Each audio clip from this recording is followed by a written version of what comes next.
Это обзор чрезвычайных происшествий, в студии Александр Хавренко. Верхоянская межрайонная прокуратура поддержала гособвинение по уголовному делу в отношении двух местных жителей, которые признаны виновными в вымогательстве, и одного из них в умышленном причинении средней тяжести вреда здоровью. В судебном заседании свидетель и потерпевший, желая помочь одному из подсудимых избежать уголовной ответственности, дали суду заведомо ложные показания о его непричастности к умышленному причинению средней тяжести вреда здоровью. Суд при вынесении обвинительного приговора критически отнесся к их показаниям, расценив их как попытку помочь подсудимому избежать уголовной ответственности за содеянное. Прокуратура направила материалы проверки в следственный орган для решения вопроса о возбуждении уголовного дела. По результатам их рассмотрения возбуждены уголовные дела по статье «Заведомо ложные показания свидетелей и потерпевшего в суде». Расследование уголовных дел находится на контроле прокуратуры. Прокуратура Среднеколымского района провела проверку по факту удара током несовершеннолетней в образовательном учреждении. Девочка, находясь на занятиях вокалом в детском центре творчества, держала одной рукой микрофон, а другой дотронулась до батареи центрального отопления и получила удар током, в результате чего ей причинены телесные повреждения в виде ожогов в области рук и шеи. Прокуратура Среднеколымского района возбудила и в отношении директора образовательной организации дело об административном правонарушении, нарушение правил установки электроустановок. По результатам рассмотрения Ленским управлением Ростехнадзора материалов прокуратуры директор образовательной организации привлечен к административной ответственности и с назначением наказания в виде штрафа.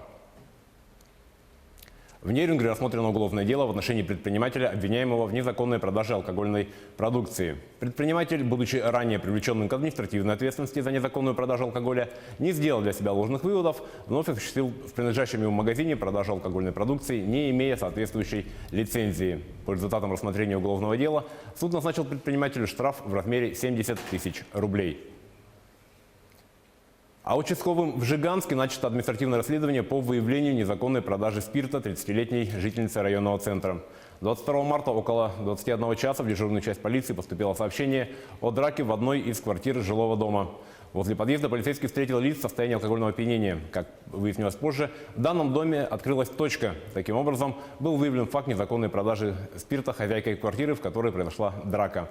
Предварительно установлено, что правонарушительница привезла спирт из Якутска и продавала его односельчанам по 800 рублей за пол-литра. Всего полицейскими изъято около 22 литров спирта.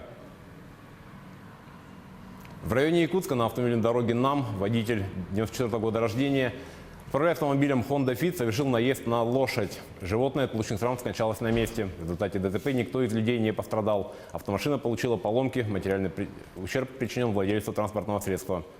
Со слов водителя, лошадь внезапно выбежала на проезжую часть дороги, избежать наезда не удалось. Уличное освещение на данном участке дороги отсутствует. В отношении добросовестного владельца животных может быть составлен административный протокол за выпад животных, а также перегон через автомобильные дороги вне специально установленных мест.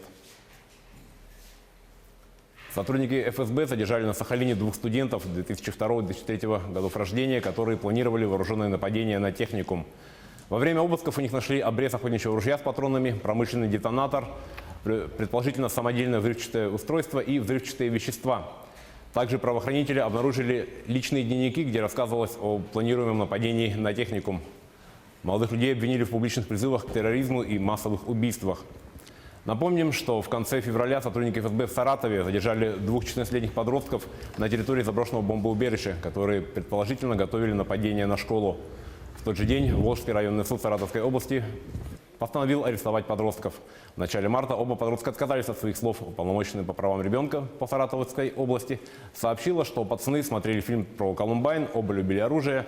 В то же время омбудсмен уточнила, что никого убивать не собирались. Центр общественных связей ФСБ отчитался, что с 2018 года служба нашла около 150 молодежных экстремистских интернет-сообществ и предотвратила более 50 вооруженных нападений на образовательные учреждения. На этом наш выпуск подошел к концу. О чрезвычайных происшествиях в мире, стране и республике мы расскажем в следующих выпусках новостей.